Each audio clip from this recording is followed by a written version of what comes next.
गणेशोत्सवाला राज्य महोत्सवाचा दर्जा देण्याचा निर्णय घेण्यात आला असून हिंदू सणांवर निर्बंध लादण्याचे शहरी नक्षलवाद्यांचे षडयंत्र हाणून पाडू अशी ग्वाही राज्याचे सांस्कृतिक कार्यमंत्री आशिष शेलार यांनी दिली। पेण येथील हमरापूर, जोहे आणि कळवे गावातील गणेश मूर्तिकार संघटनांच्या वतीनं तांबडशेत येथे आयोजित सत्कार समारंभात ते बोलत होते। पीओपी गणेश मूर्तीवर बंदी उठवल्यानंतर पेण येथे मंत्री आशिष शेलार यांचा सत्कार करण्यात आला। 2003 मध्ये दाखल झालेल्या याचिकेत प्रामुख्याने अस्थि विसर्जन आणि स्नानामुळे होणाऱ्या प्रदूषणाचा मुद्दा होता। मात्र तत्कालीन काँग्रेस सरकारनं यात गणेश मूर्ती विसर्जनाचा विषय घुसवला। 2008 आणि 2010 मध्ये केंद्रीय आणि राज्य प्रदूषण नियामक मंडळानं पुरेसा अभ्यास न करता पीओपीमुळे पर्यावरणाचं नुकसान होत असल्याचा दावा केला। हिंदू सणांवर बंदी घालण्याचं हे सुनियोजित षडयंत्र होतं। लाखो लोकांच्या रोजगारावर यामुळे परिणाम होतील याचा विचारही केला गेला नाही, असा गंभीर आरोप शेलार यांनी यावेळी केला। शहरी नक्षलवादी संघटना आणि खोट्या पर्यावरणवादी संस्था हिंदू सणांवर निर्बंध आणण्याचा प्रयत्न करतात, पण जोवर देवेंद्र फडणवीस यांच्या नेतृत्वाखालील महायुती सरकार आहे तोवर हे प्रयत्न यशस्वी होऊ देणार नाही, असं शेलार यांनी ठणकावलं। तत्कालीन काँग्रेस आणि आताच्या महाविकास आघाडीच्या घटक पक्षांनी या षडयंत्रात सहभाग घेतला असल्याचा आरोप त्यांनी केला।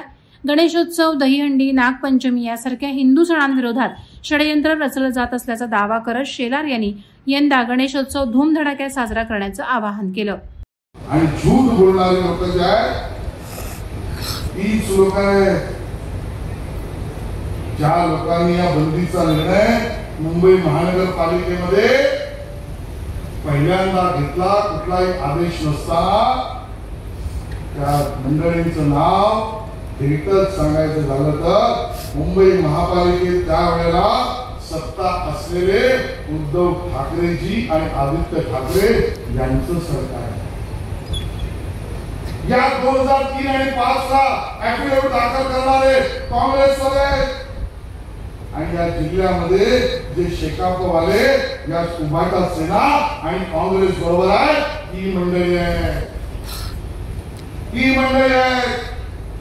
त्यांनी आमच्या गणेश भक्तांचा आणि विघ्न हत्याच्या या कार्यक्रमाचा उत्सवाचा विरोध केलेला आहे। तुम्ही विरोध करा, देवेंद्रजींच्या आदेशावर सांस्कृतिक विभागाने तुम्ही विधानसभेत घोषित केलं, तुम्ही गणेश भक्त आणि गणेश उत्सवाचा विरोध करा।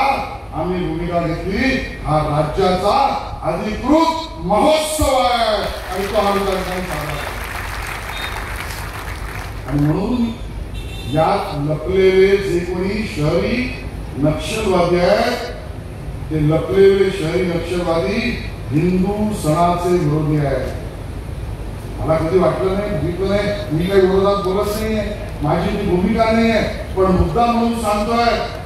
अरे जनावरांना दिवसा ढोळ्या कापलं जातं, बैलाला, गाईला, बकऱ्याला, अजून कुठल्या सणाला ह्याच्यावर बंदी आणा म्हणून लोक बोलताना कधी आम्ही पाहिलं याच्या विरोधात आम्ही आहोत असं नाही, पण ही मंडळी आम्हाला शानपण शिकवतात त्यावेळेला तिकडे वोट का दाखवत नाही।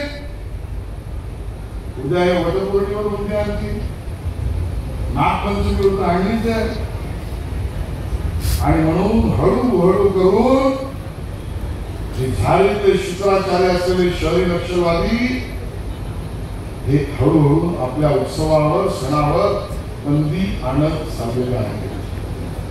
घाबरू नका मित्रांनो, समस्त महाराष्ट्राला, मराठी माणसाला आणि हिंदुत्व प्रेमी माणसाला तुलं आश्वासन आम्ही देतो की जोपर्यंत सूर्य चंद्र आहे भाजप तुमच्या बरोबर आहे आणि याच्यावरची शहर नक्षलवाद्यांची ही कुठील कारस्थान आम्ही यशस्वी होऊ देणार नाही। वादळवारा लाईव्हसाठी किरण बांधणकर, पेण। नवी मुंबई व रायगड जिल्ह्यातील ताज्या बातम्या आणि घडामोडींसाठी सबस्क्राईब करा वादळवारा लाईव्ह चॅनल आणि दाबा बेल आयकॉन।